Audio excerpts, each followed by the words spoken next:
Olá, seja bem-vindo à Culturaria da Rê. No vídeo de hoje, a gente vai ver o que acontece quando o Aquiles recebe a notícia da morte de Patroclo. Quer saber como ele reage? Fica comigo até o fim do vídeo que eu vou te contar. Faça esse vídeo chegar a mais pessoas no YouTube. Deixe seu joinha, se inscreva no canal e ative o sininho. Toda semana tem vídeo novo por aqui. Agora, vamos para o nosso conteúdo. Gente, estamos no canto 17 da Ilíada, e esse canto ele é meio um intermediário entre a morte de Patroclo, né, e o envio de um mensageiro para avisar Aquiles. Então, um acontece no canto anterior e o outro no canto seguinte. Então, o que esse aqui, o 17, vai falar? Ele traz informações muito interessantes dos costumes em relação aos funerais dos heróis de guerra, a honra de guerra, o que você precisa lutar para que a honra não se perca. E isso é uma ideia que muda muito de civilização para civilização, de época para época. Então, é um canto muito interessante. Muita gente fala que Homero passou um canto inteiro falando aí do corpo de Patroclo e tudo, para levantar a bola dele, digamos assim, porque ele era meio apagadinho. E ele era meio apagadinho mesmo, né, gente? Mas aí, quando ele entra com as roupas de Aquiles e enfrenta, morre todo o esforço que as pessoas fazem para recuperar o corpo dele, conseguir retirar o corpo dele do campo de batalha, mostra que ele é uma pessoa extremamente querida.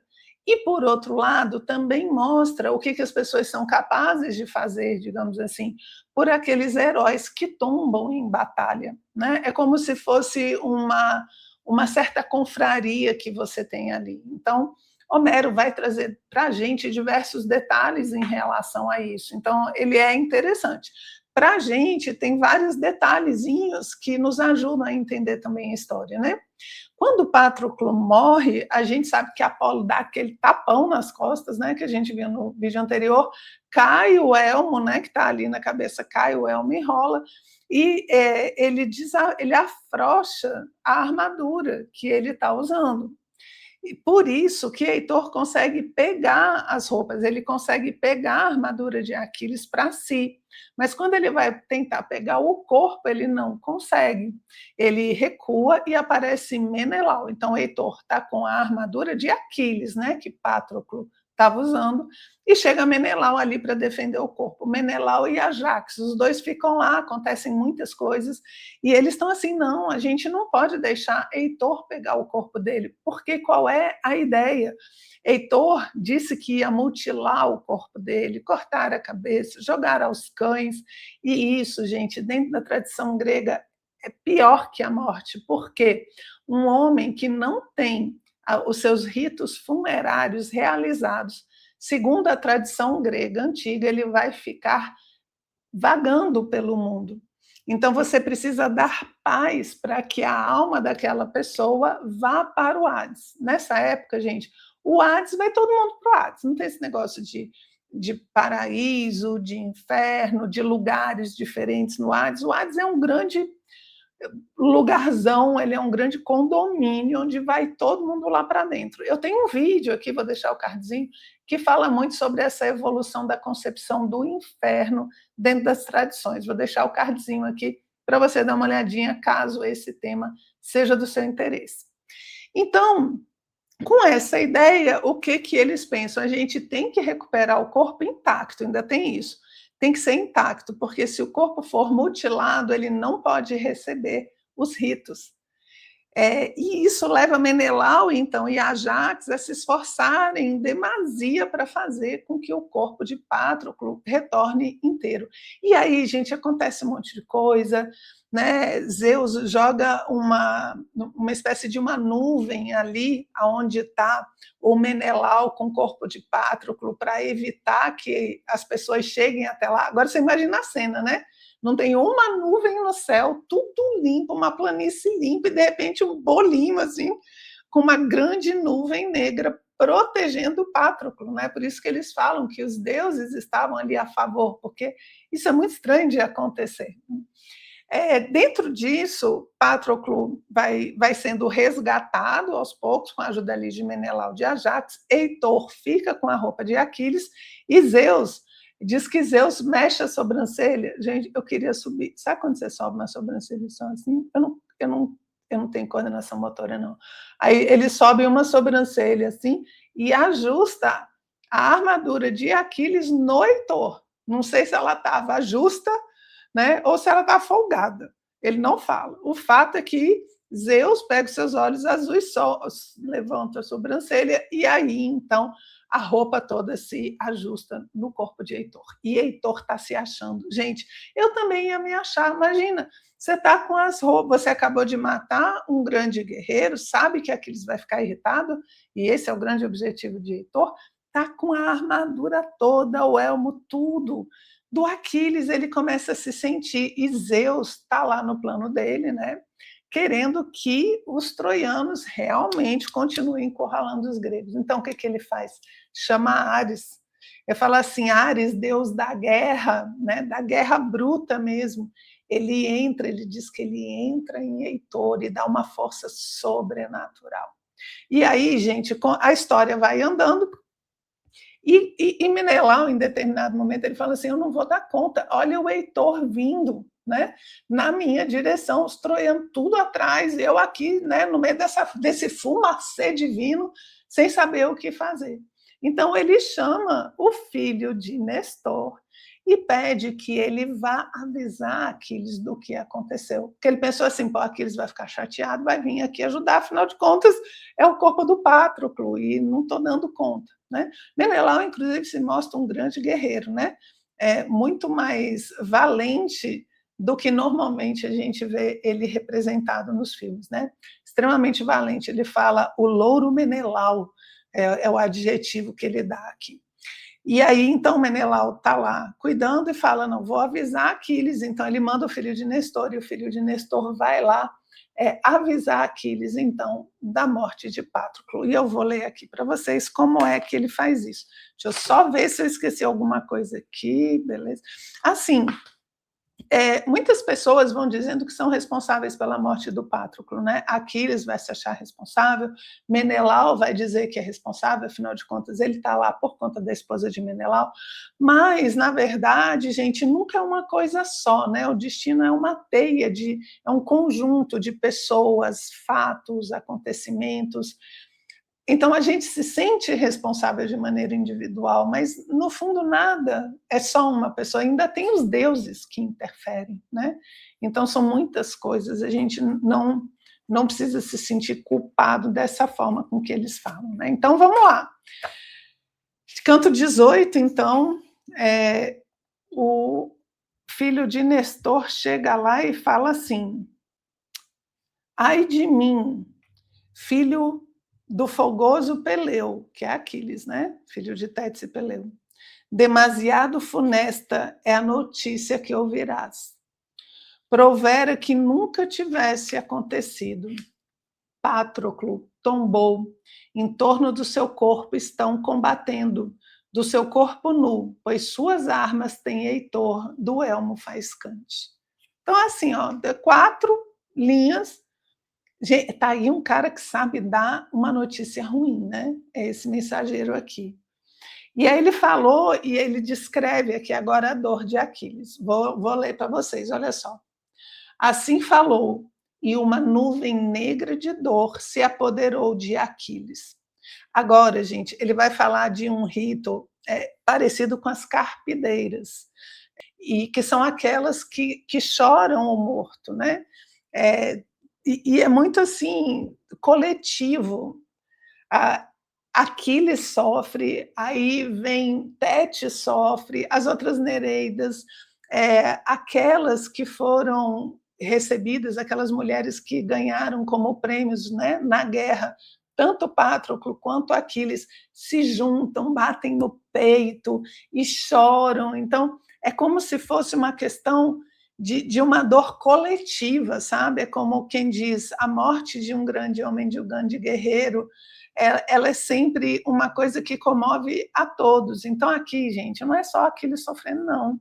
É uma bagunça, é todo mundo lá. E olha só o que Aquiles faz. É um rito, repito, né, muito associado ao aspecto feminino dentro da Grécia. Olha só o que Aquiles faz. Levantando com ambas as mãos a poeira enegrecida, lembra que as praias, né, de areia límpida e clarinha é mais no Caribe e aqui no Brasil, né? Atirou-a por cima da cabeça e lacerou seu belo rosto. Sobre sua túnica perfumada caiu a cinza negra. Ele próprio jazia estatelado na poeira, com ambas as mãos arrancava os cabelos. Então, ele está literalmente... Gente, não vou fazer não, que eu tenho pouco cabelo. Se eu ainda puxar aqui, não vai dar certo, não. As servas de Aquiles e Patroclo tinham arrebatado como espólio, gritaram bem alto na angústia do coração e correram porta fora, junto com o fogoso Aquiles. Então, está sentindo o drama, gente? Aquiles vai, se joga, joga até em cima, arranca os cabelos, rasga a túnica. Ele é exagerado, gente. Ele é exagerado. Diz que esse canto... Aí tem outras coisas aqui que vão acontecendo, você vai vendo só o auê acontecendo aqui. Ele chora tão alto, o sofrimento é tão grande, a bagunça é tão grande, que Tétis, que está no fundo do oceano, ouve. Ela ouve e fala assim, opa, tem alguma coisa errada com meu filhão aqui, né? E aí ela vai lá ver o que aconteceu. E ela chega e fala assim, mas Aquiles, o que houve? Zeus não fez o que me prometeu? Ele disse que ia honrar você, que ele ia fazer com que os troianos tivessem vantagem, os aqueus sofressem até que você tivesse a sua honra restaurada. Ele não fez isso, não. Aí Aquiles falou, fez sim, minha mãe, mas o que me adianta tudo isso agora que Patroclo morreu? Olha o que ele fala. Minha mãe, na verdade, essas coisas cumpriu para mim o Olímpio. Mas que satisfação tenho eu nisso, se morreu o companheiro amado Patroclo, a quem eu honrava acima de todos os outros como a mim próprio. Então, assim, o que adianta isso tudo se ele morreu? Agora, veja só, gente, é uma guerra. Aquiles mandou o cara para lá, né? Todo mundo sabe dos riscos. E aí, olha o tanto de gente que morreu. Então, Patroclo, nesse momento, não é só o Patroclo, ele é um símbolo da perda das coisas que são importantes. Então, uma visão é mais ou menos assim, Aquiles, gente, vocês sabem que eu não vou muito com a cara dele, mas ele está lá batendo o pé, né? Como uma pessoa intransigente. E a obra vai mostrando como essa postura faz com que você perca coisas importantes e que você não tem noção. A gente que está lendo sabe, porque Homero já falou para a gente várias vezes que ele vai morrer. Mas Aquiles não tem ideia do preço que ele vai pagar. E nós, na nossa vida, é a mesma coisa. As nossas intransigências, as nossas dificuldades, as coisas que a gente embirra, né? Não deixa a razão fluir, a gente não amadurece, a gente paga um preço muito alto. A gente perde coisas muito queridas, muito amadas, assim como o Aquiles perdeu o Patroclo. Nós, na nossa vida, quando somos intransigentes, birrões e tudo, a gente também perde coisas extremamente importantes. Então, quando ele diz que perde Patroclo, né, ele está meio que representando a perda de coisas importantes que acontecem na nossa vida, né? Então, esse exagero de Aquiles, e aí ele fala aqui nessa tradução, por exemplo, né, Patroclo, guerreiro amado e tudo, é por conta desse canto que muitas pessoas falam que os dois seriam um casal, né? Seriam amantes e tudo. Porque Homero não fala isso de forma clara, entende? Ele fala que os dois têm as suas concubinas, né? Ele fala que Patroclo se deita com a sua concubina, enquanto Aquiles com a concubina dele. Então, se você pega a obra em si, ele não dá muito a entender. Só que nesse exagero de Aquiles, aí o pessoal fala, mas olha só, ele ia se descabelar desse jeito se não fosse amante. Gente, vou dar a minha interpretação. Aquiles, ele é um herói juvenil. Veja-se a postura que ele está tendo até agora. Então, eu acho normal ele exagerar, porque é assim. A gente está lá imaturo, birrento, não sei o quê. Aí, quando vai pagar o preço, o que que faz? Reclama, chora, fala: mas eu não imaginei que ia ser assim. Eu queria morar sozinho, mas eu não imaginava que tinha que ficar lavando roupa, limpando a pia, né? Então, a pessoa reclama porque ela não tem noção ali do que é. E Aquiles é esse momento, né? Do herói juvenil que está vendo o preço que a gente paga na vida pelas coisas. Então, acho que muito do exagero é pelo personagem imaturo que ele é. É sim, gente, ele é imaturo. E aí ele reage dessa forma, né? Então, bem, isso aqui, parênteses, né? Interpretação minha que estou lendo a obra e ficando agoniada com todas essas coisas acontecendo. E aí Aquiles vira, chora no colo da mãe de novo, né? E aí ele fala: eu vou matar Heitor. E ela diz: meu filho, não faça isso, porque quando você matar Heitor, você vai morrer em seguida. É do tipo assim, essa vingança vale isso. Ela fala, tô nem aí, vou morrer, porque ele ainda podia voltar para casa, né? Ele estava sempre nessa, volto, não volto, fico, não fico, né? Ele já ameaçou ir embora várias vezes, quer dizer, esse negócio de glória, ele nem é um valor inquestionável, né? Mas agora ele não vai por quê? Porque ele quer vingança, ele não mede as consequências. Então ele agora quer matar Heitor, não importa o preço que tenha que pagar, o que também não é uma postura muito madura, né? O fato é que Tétis vira para ele e fala assim: meu filho, então, espera um pouco, né?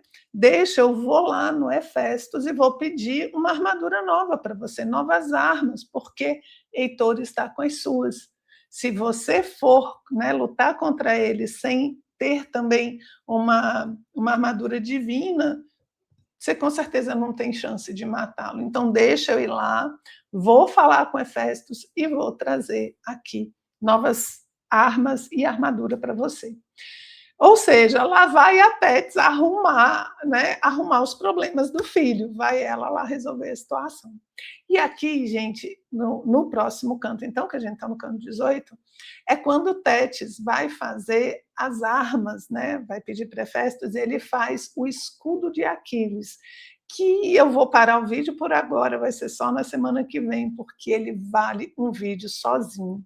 A descrição do escudo de Aquiles é uma das partes assim mais estudadas dentro da Ilíada, porque ela é maravilhosa, e eu vou contar tudo sobre o escudo de Aquiles no nosso próximo vídeo. Vejo você lá, um abraço.